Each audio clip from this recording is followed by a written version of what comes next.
closing early and opening later than before. Good morning, everyone, and welcome to Emerald Ash Borer University. This is Robin Osborne from Michigan State University, along with my EAB University colleagues, Adam Whitty from Purdue University and Amy Stone from The Ohio State University. We hope you are having a great day so far and ready to learn a lot. We thank you for participating in today's webinar entitled In Defense of Urban Forestry. Our presenter today is Lindsey Purcell, an urban forestry extension specialist and instructor in the Forestry and Natural Resources Department at Purdue University. He has been involved in the community, landscape, and urban forestry industry for more than 25 years, and his educational background includes an associate's degree in horticulture from Vincennes University and a bachelor's degree from Purdue University School of Agriculture, as well as a master's of education degree from Indiana State University. As an urban forestry specialist, Lindsey has placed an emphasis on education and outreach in order to better understand our roles in environmental stewardship and creating sustainable programs. This presentation will discuss his experiences as an urban forester in the city of Indianapolis and how to defend trees and sell the value and importance of urban forestry programs to city administration and the decision makers. Wanted to let you know, you'll see the chat pod on the left of the screen. Feel free to type comments and questions there. We will be making a note of them, and Lindsey will be responding to these questions after his presentation to keep the flow of the webinar smooth. Please stay tuned to the end because we would like to get your feedback, and we will be providing a link to a survey that we'd like you to participate in. As well, for those of you needing CEUs, your survey information is necessary for us to process those. The first 10 people to participate will be receiving an EAB goodie bag. And even if you've received an EA goodie bag in the past, we appreciate your continued feedback on this webinar as well. This webinar is being recorded and will be available for viewing later this week on www.emeraldashborer.info. You will also be finding the recordings for all our previous EAB University webinars there. Thank you for attending today. And with that, Lindsey, I'll bring up your presentation and we will begin. All right, thank you, Robin. Can you hear me? I'm assuming Yes, that I'm we can hear live. Okay, good. We had a little problem earlier. All right, I think it's coming up. There we go. Great. Well, thank you for the opportunity and the invitation to present here at EABU. Might be a little different than what you've heard in the past because it's not all about bugs, but it may help you with some issues regarding some of the challenges that you have in your urban forest. I guess to start out, I've been in this battle for much of my career, it seems, and it's always a tough sell. It seems like we're always defending our position in our programs when it comes to urban forestry, and it isn't getting any easier, that's for sure. It's painfully present in the budget reports that we see each year, and defending urban forestry and sustaining some sort of a semblance of an effective program requires just a little more than outreach and awareness, as it seems to be what our position has been in the past. In my previous life, I was a consultant and a sales representative with a commercial company, and then moved on to municipal and state government. And I found out very quickly that there's an invaluable parallel between selling a product and selling your ideas to others. And I found that drawing upon that training can prove to be more effective than just trying to educate and constantly train decision makers in the importance of trees in your town. When it comes to selling trees or selling anything, even your ideas, the art of that sale is about defining a win-win agreement and making people that you're trying to convince to your purpose feels good about their decisions. And I believe you can, if you learn to sell your ideas as opposed to trying to convince them that your ideas are right, we can be a little more successful.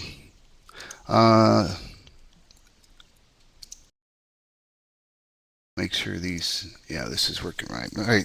Well, much of what I'm going to be discussing today comes from while I was in Indianapolis as an urban forester and my experiences there. It was a tremendous learning experience and a huge paradigm shift going from private enterprise to municipal government. Learned lots of lessons personally and professionally, many of them sometimes the hard way, but more importantly, I think the best experience that I got out of becoming an urban forester and working in Indianapolis was kind of how to navigate those shark-infested waters in the political pool that we're often dealing with. Just a little bit about the background of Indianapolis and Marion County. Total area of the urban forest, which pretty much includes all the 9 townships, is around 260,000 acres. Some natural woodlands, and most of it in the upper third of the township. Canopy coverage roughly 24%, and obviously the remaining area is fragmented. You look at our common species there, and you see that that's not too much different than what I find in the state of Indiana and even in the Midwest. More importantly, which we'll focus on a little bit later, is that we have roughly 7 to 8% of ash trees in that inventory. And just street trees alone, that's approximately 9,000, and I'm not sure where that extra zero came from, but we'll be talking about that a little bit later. Some of the helpful things that we're using in Indianapolis is with the help of the geography department at IUPUI and Jeff Wilson, is determining where our issues are as far as hot spots and also where planting needs to occur. The graphic on the left is a GIS layer which indicates the percentages of canopy coverage in each of those 9 townships. The 8.8% obviously is the center core, and if you were to take that graphic on the right and transpose it onto the center hole or the donut there of Indianapolis, that will give you an idea of where the primary hotspots are, and makes a huge help for us in working with City of Indianapolis and planting partners such as Indianapolis Downtown Inc. and Keep Indianapolis Beautiful on where they really need to focus those planting initiatives. So it's very important to know those things, and it seems like we're continually losing planting space in Indy in spite of those efforts of our partnership. And thank goodness for the partnerships, because the planting budget, I believe, still in Indianapolis is an absolute zero. So they depend upon their partners as far as getting something done and replacing that lost canopy. But despite all of the initiatives that we have going on in Indiana and Indianapolis, we still are losing canopy coverage, and Indianapolis has lost about 23% in the last 35 years, and it is continuing to go in that direction in spite of those planting efforts. So in spite of all those collective efforts, are we losing the battle? And it seems like that there's a huge battle with preservation and enhancing our urban forests. It is the most important forest economically, and that we live in, and it affects our lives from many aspects, from breathing to business. So we've got to ask ourselves, and I found myself doing the same thing as urban forester, is what we are doing actually working in communicating our message? We know that people love trees, so it sort of makes it easier. People kind of love trees in a strange way. Oh, it's acting a little funny. Hold on just a second here. Try this one more time.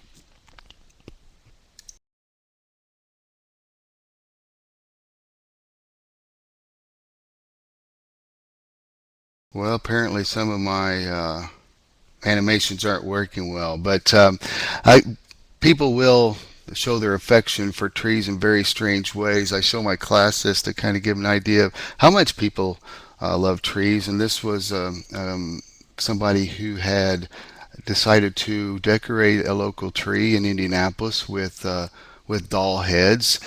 Not sure if it's affection or a little bit creepy, but it does indicate that people do love trees. People also need trees, and we know that for many reasons, and not just for the obvious. In urban forestry, it's becoming increasingly more critical to recognize how trees play that vital role in economic development. And in these days of competitive bidding for industry and improving job numbers, finding out that trees and parks and green spaces are becoming a huge factor in the equation. And when I was working in Indianapolis, I had the opportunity to be involved in discussions with a Japanese industry that was wanting to relocate some of their people and their factory to Indianapolis. And within 15 minutes, one of the most important questions to them was asked is, what sorts of recreation do you have available to our employees and families? And parks, greenways, bike trails, all of those things came into play. So you got to ask yourself, why would someone want to live in my city? And obviously we know urban trees play an important part of creating an image that will draw people to your town.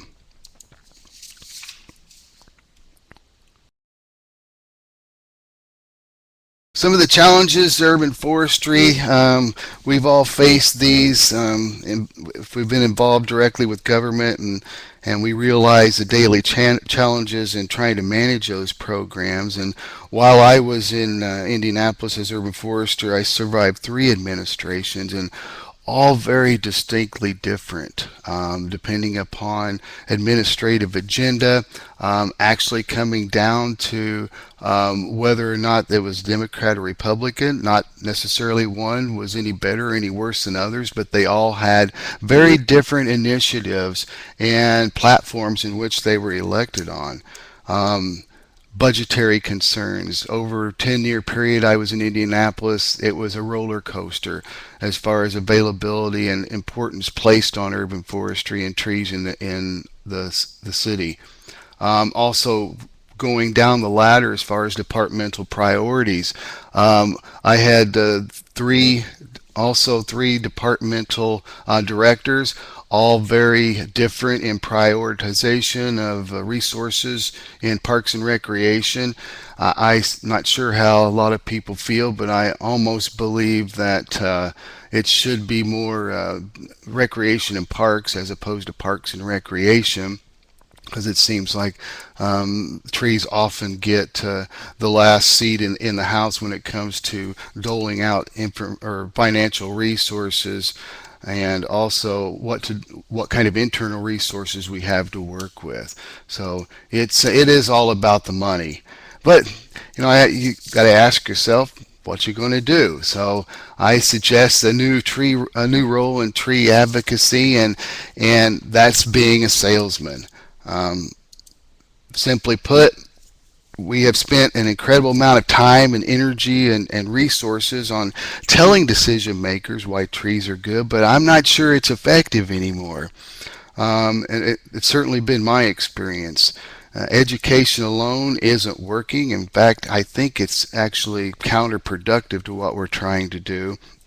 One of my previous administrators told me that if he hears sustainable urban forestry and green, he would lock the door and not allow me to come in anymore. So again, that constant barrage of the same things over and over, I think, is actually acting against us. So that's where I felt that utilizing some sort of selling perspective would be more effective in making ourselves heard. And I had better success with that as opposed to trying to be an educator. Stressing the factual evidence of the benefits and costs, but also about the function and values, and presented in the best way. And that's the way in which they understand. And I'll discuss that more a little bit here shortly. Also, I found that the message that we're trying to provide to these decision makers and political figures needs to be unbiased and not emotionally driven. We often get so impassioned with our cause, including myself, that the emotions sometimes get in the way of negotiating that deal. And basically that's what we're trying to do, is negotiate a deal. So think about your purchases, whether you're buying an idea or buying a product. I think that if we think about it, we'll realize that most of us don't make decisions based on facts alone. Most of those decisions are based on more emotional factors. And we need to change the way we think about our investment in urban forestry and change the way they feel about that as well. Um, we need to find out what those competing political and personal factors are in the agendas. They are inundated with many, many different types of issues that are in the city and on their agenda, and those are always working against you. Being able to provide some examples of models of programs which we know are successful. I recently visited a city just southwest of here, in fact yesterday, and they're trying to become a tree city and also revive their urban forestry program.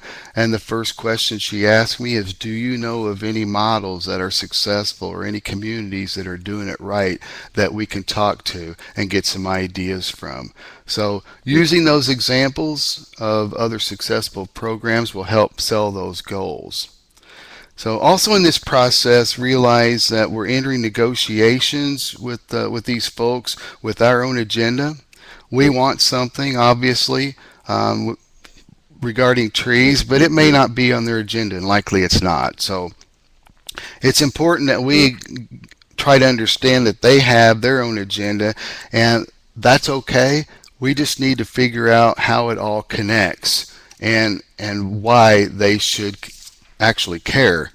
And why should they take the time to devote their resources to our purpose? So they've got to determine that there is some type of relative advantage to actually investing in urban forestry and trees. So some of the question they're going to ask themselves, and I'm sure when you're in that purchasing mode, or whether you're buying that idea or product, it really translates into the same questions. What's in it for me? What's the payoff? Is it going to be good for my family, for my community? Will it make our lives better? Both for myself, my constituency? Will it make my community better? And this is where they're coming from, and I think this is also where we need to meet them, and that's connecting ideas and solutions together. So can we answer those questions? But more importantly, I also ask them, can they afford not to do something financially and functionally? Whenever I tell people that Indiana ranks 48th out of our 50 states in air and water quality, they find that hard to believe. But again, what are the consequences of not doing anything and continue to do what we're doing now? So example, one of the major financial consequences, if back to the image slide that I was talking about earlier, if we don't provide those green solutions for people, families are not going to come and businesses are not going to relocate. So we need to make sure that they understand they'll be better off by making that investment.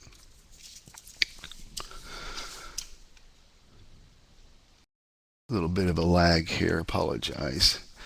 Community leaders, this is the current mayor in Indianapolis, Mayor Ballard.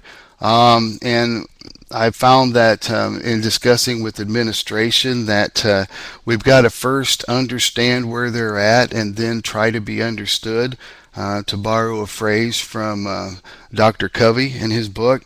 But in this discussion, in this banter that you have, we've got to remember that value propositions are going to be crucial in creating that connection between trees and their current agenda.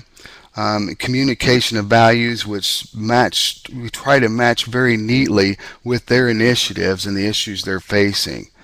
Again, understanding where they are and what those competing political forces are, and then work to be understood as far as what you're asking and the purpose behind your conversation with them.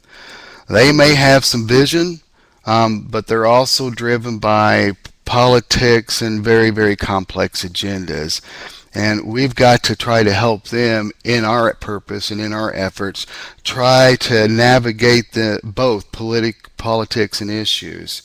Um, One of the things that I found that they want constantly is concrete examples of where actual value of trees help the community.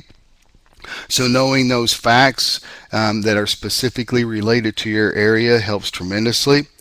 And also, it doesn't hurt to appeal to an ego. Um, Most people have a natural desire to leave some type of legacy behind in the good work they've done. So, and it's so easy with trees.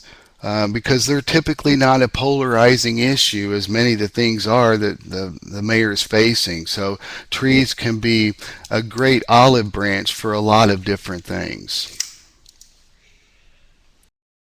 So a few suggestions and things that I've learned in presenting and selling and defending urban forestry and how we do this is one thing I found right off the bat is a detailed technical presentation will completely turn them off.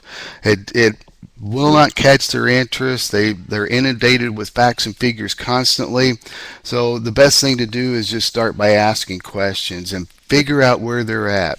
And also where they are as far as understanding what trees provide. Typically, shade and pretty is all they know for the most part. I once had an opportunity to visit with a former mayor in Indianapolis and was discussing trying to improve the budget that I had to work with while a city forester. And he walked over to his window and looked out on a beautiful sunny summer day and saw a very, very beautiful view, as you saw on that first slide that I showed earlier. And he said, "Lindsey, I really don't see a problem." So it's oftentimes that's his perspective we're dealing with is truly they cannot see the trees for the forest. So those presentations have to have a hook, and I found that the best hook is try to tie it again to what their hot buttons are and make it a win-win proposition. And if it isn't, then you perhaps need to renegotiate what your purpose truly is. And then selling on purpose. And this is simply just helping people get what you want to get and helping them feel good about it. I think the most important thing is not having a goal to your meeting or to your presentation, but have a purpose and help them realize that you are serving and contributing to his needs as well and trying to make a difference. This is just adding value to you and the purpose in your program. So helping them feel good about their choices and recognizing that trees are a win-win solution as well will make a huge difference. I also found out that the key to getting that presentation heard is making sure that it is made by someone they trust. It may not be necessarily you. When it comes to negotiating changes in Indianapolis, oftentimes it's not a director or anybody, an employee necessarily. You may need to develop a champion on a council or a city county council or something along those lines in order to carry that message forward to get you in the door. Otherwise, they're going to be more guarded, and they're not going to tune in as well as you need them to be. So hopefully you've built some good rapport, and you do have a champion that can move your mission, your purpose forward before you even go in.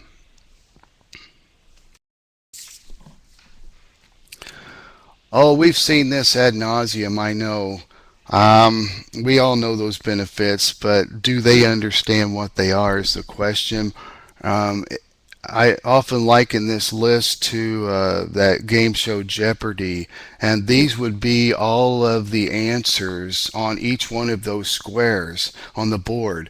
And the beauty of it is to all the questions and issues that typically arise in a city or town, these are the answers to those questions. To many of those initiatives and issues that they face today, and connecting that trees can be a part of the solution makes all the difference in the world. For example, in Indianapolis, they have a huge CSO issue, combined sewer overflow issue. It is literally a $1 billion issue, and they're not able to fund it, and they're also not able to find a good solution for it yet. And connecting trees, we all know how trees help storm water and so forth, act as good water filters, but do they realize that? So understanding what some of those problems are faced by the administration first, and then trying to tie trees, again, make connecting trees to those issues is so critically important to carrying your purpose through. Again, it's so easy with trees because they pretty much match a solution to about any of their issues. Many of you, I'm sure, are familiar with municipal forest resource analysis.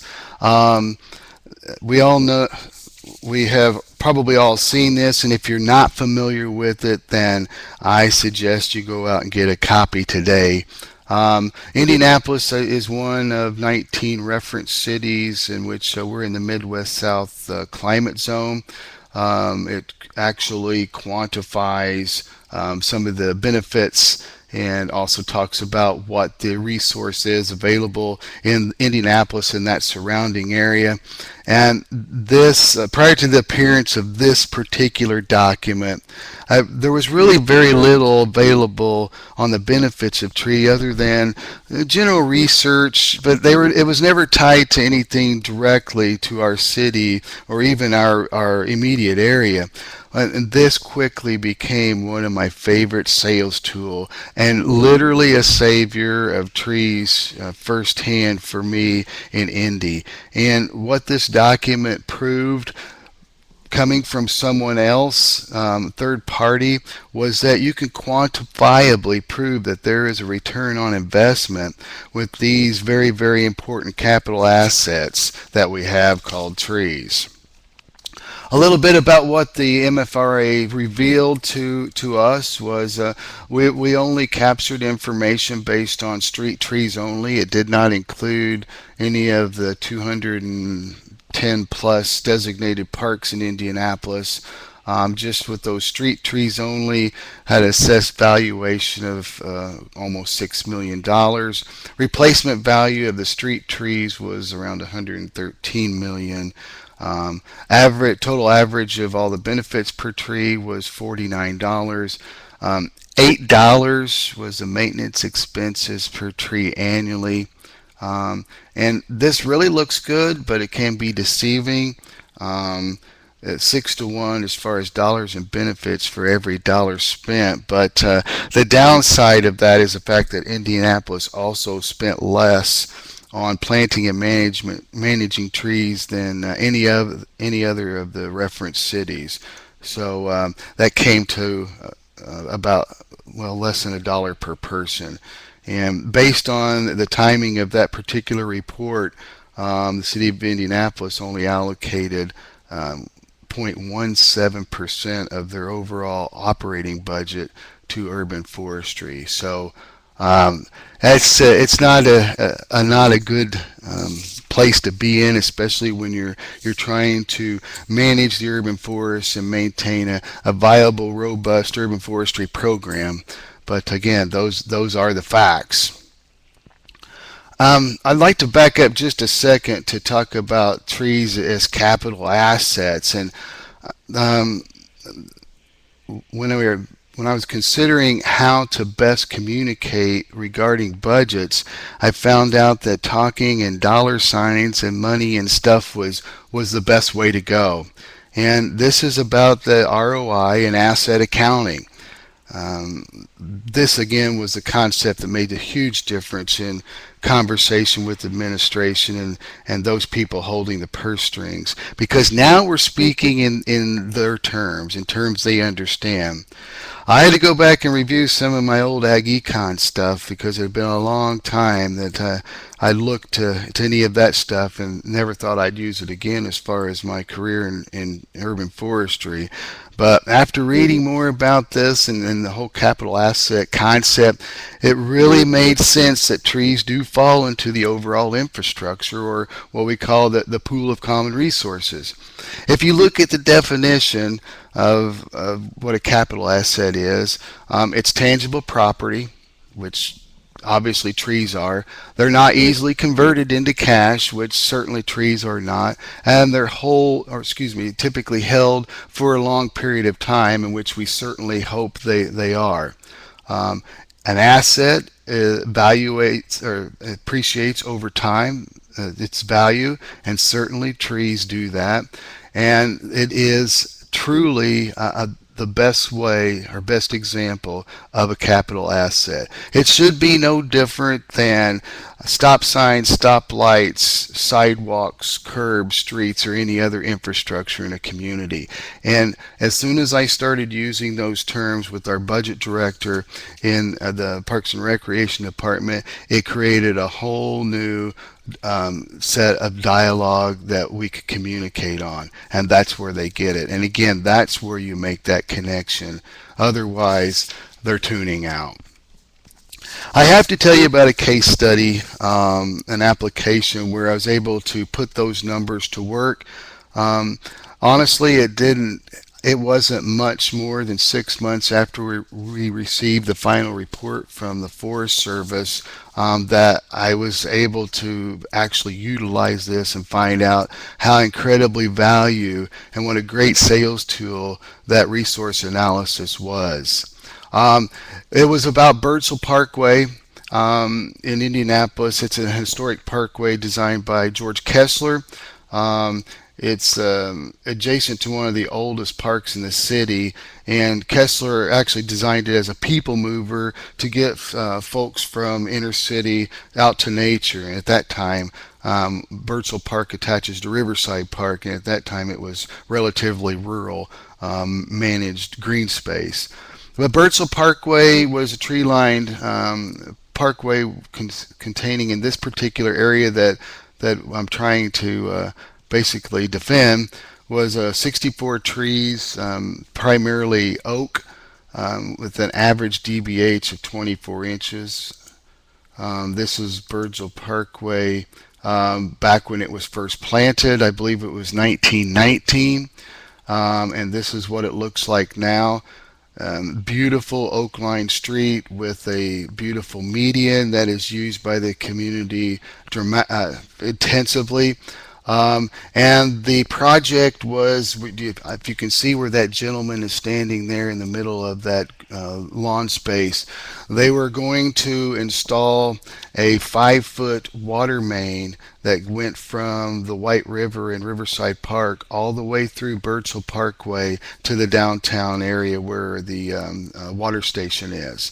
And that would have involved completely removing every tree in that parkway and creating a 10-foot hole and basically completely destroying the parkway as it originally stands.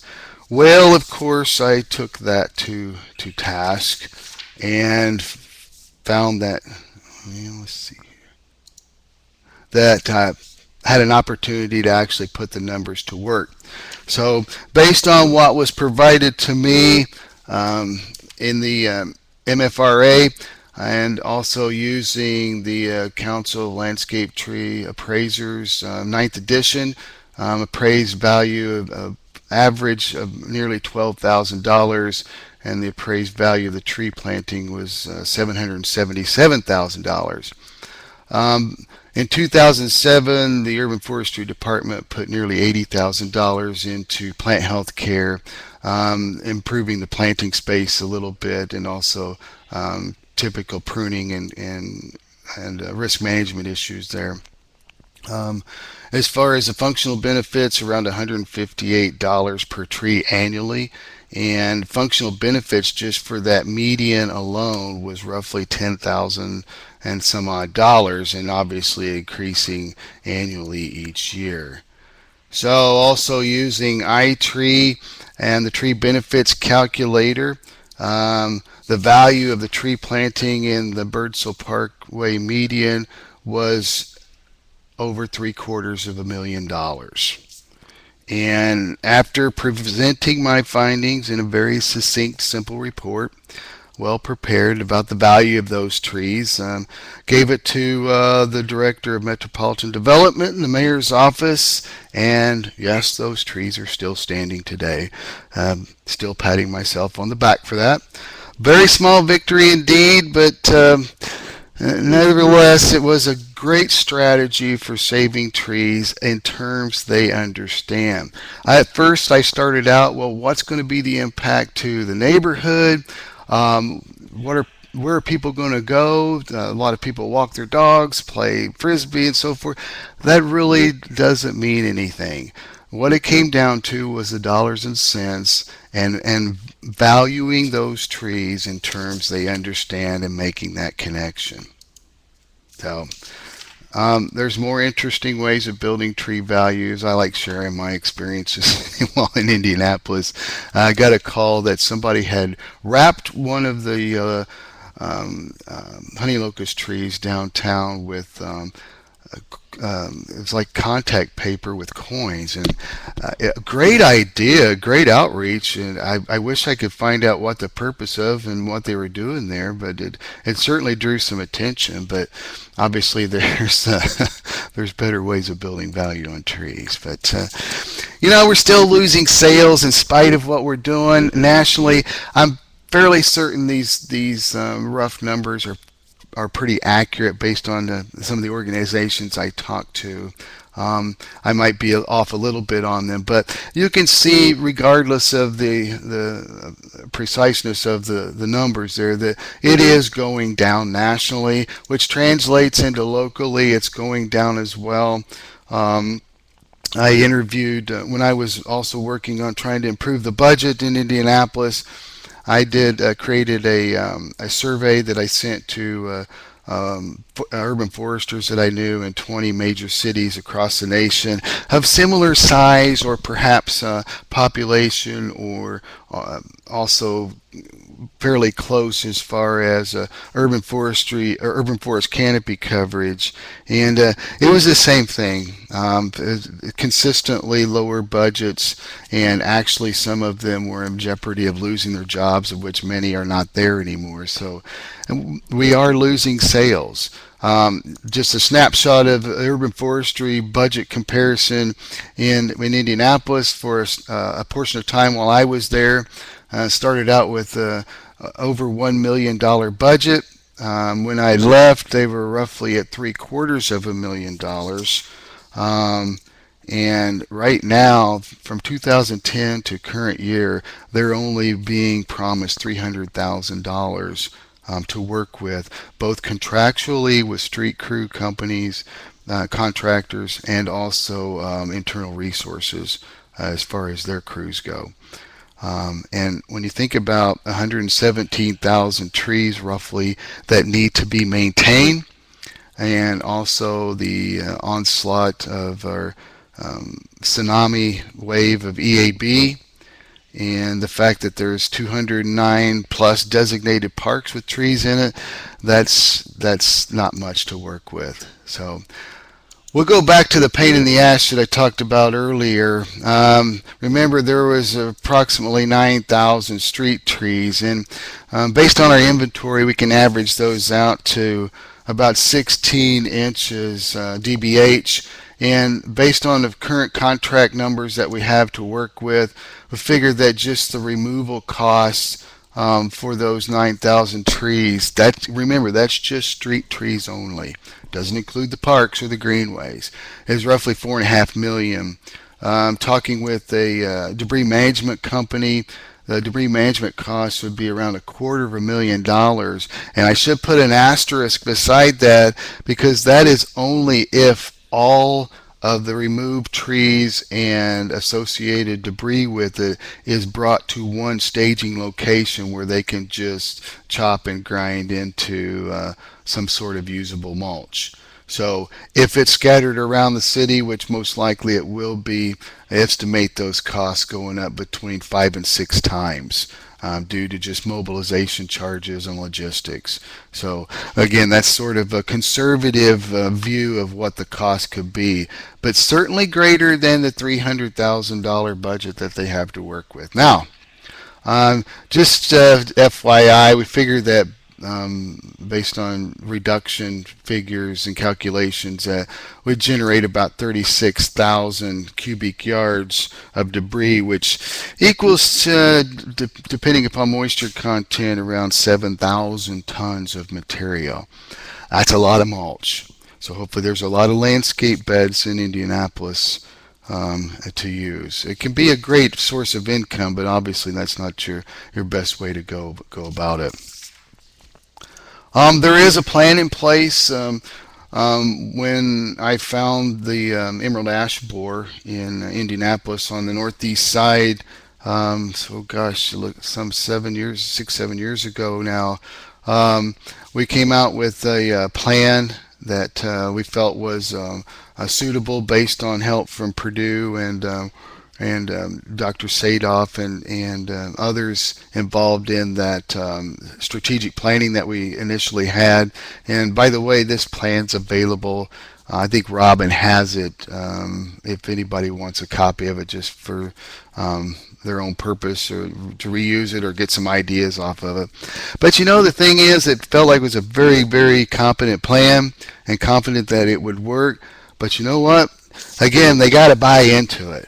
And honestly, I don't believe Indianapolis still believes there's an emerald ash borer issue. I think they understand that it's there because they just recently cleared out 500 ash trees out of a single park that cost them around $500,000. So they think it's gone now. And they haven't really seen where it's an issue, but we all know sitting here today that it's there and it's going to destroy nearly all of those ash trees, if not all. So, again, they got to buy into it and also support it financially as well. So what next? Well, that's a good question. Again, just based on my experiences, being in constant communication, connected politically, not necessarily directly with the top, but having that champion or that trusted person that can carry your information forward makes all the difference in your success. Just like we always do, sell the program and its benefits. Make sure it's a purpose-based sale and not necessarily goal-oriented. Make sure you're providing solutions and you can correlate what you want with existing initiatives. Making that connection is huge, and also remember to make it in terms they understand. Make the program invaluable, and the best way to do that is often in the worst case scenario. I don't believe our administration really knew we had an urban forestry department until we had a major storm event which knocked out nearly 24,000 trees on the south side of Indianapolis. Tying that to public safety is what made the program invaluable, which makes it your program a core service. So identify what the core services are in the overall city hierarchy, and make sure that you are one. Whenever I was able to tie urban forestry to the overall safety plan, safety management plan in Indianapolis, made a huge difference. Huge difference, because public safety is obviously number one in any community. Be proactive with annual reports and planning. Be succinct. And make sure that you provide good examples that give you numbers and metrics which support your program and also future initiatives. Use quantitative data and tie it to the numbers, and again, tie it to their agenda, and make sure they have the information that you want them to have in order to make decisions on your future as a program. And of course, thinking of trees as part of the infrastructure. Oh goodness, I can't tell you often or how much that made a difference in talking with the administration as far as trees actually being capital assets. And if that doesn't work, well, sometimes you have to use scare tactics. Not something I like to do, certainly not my preferred tactic when advocating for trees, because it can backfire and make people fearful of trees, and obviously this is not what we want to accomplish. However, it's sometimes necessary for them to see realistic scenarios of what can happen. And right now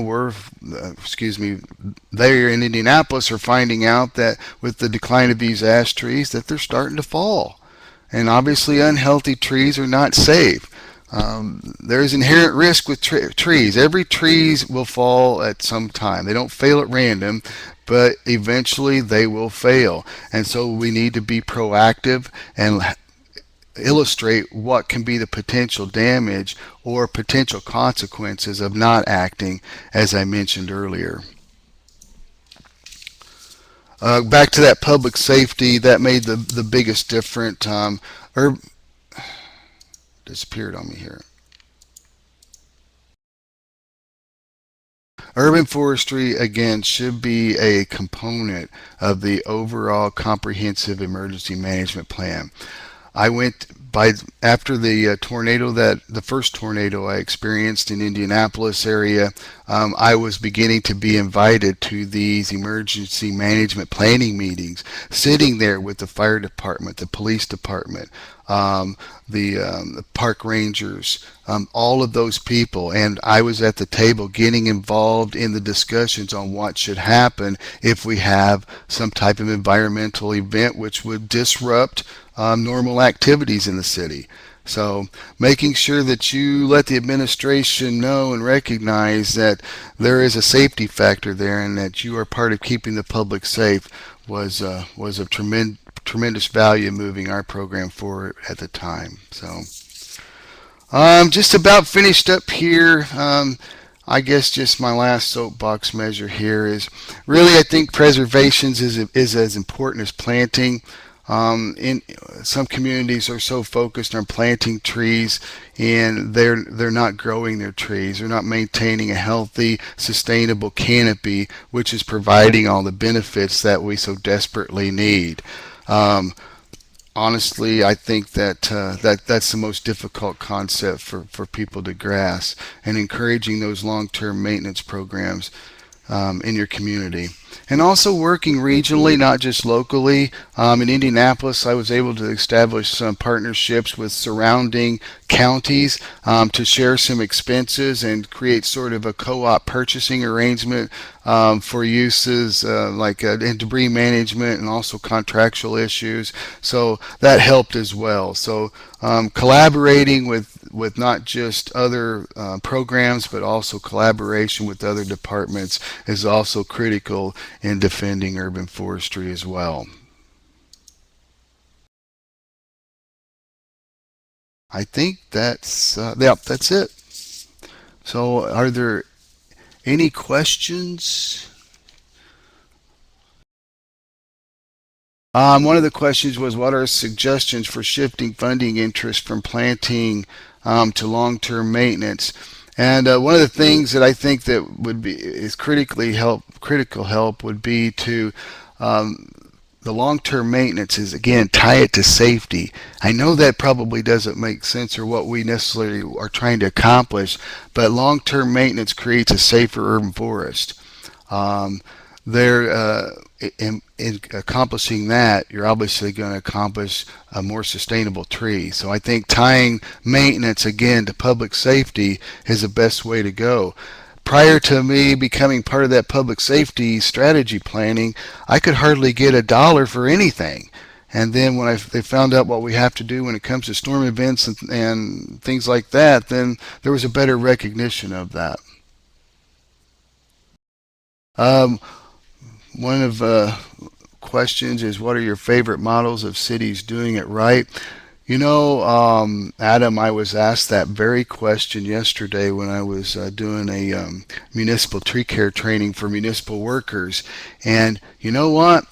I found that there's a lot of people trying to do it right, but to actually do it the way that we all perceive that it should be done, I'm not sure that exists except in utopia, because there's always going to be some type of challenge. And you remember that list of challenges that we have?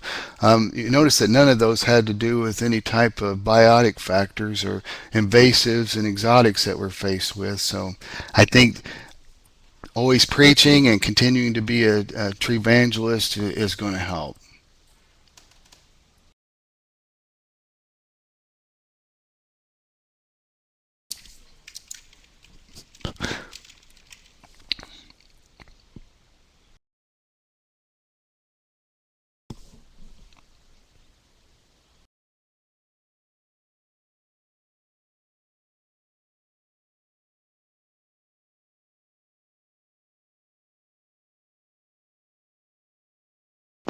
I Robin, I agree. believe that's it.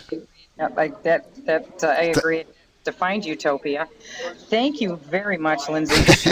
It's always good to have this kind of information where you can attach, your experience with numbers and money, because we're always asked for that kind of information.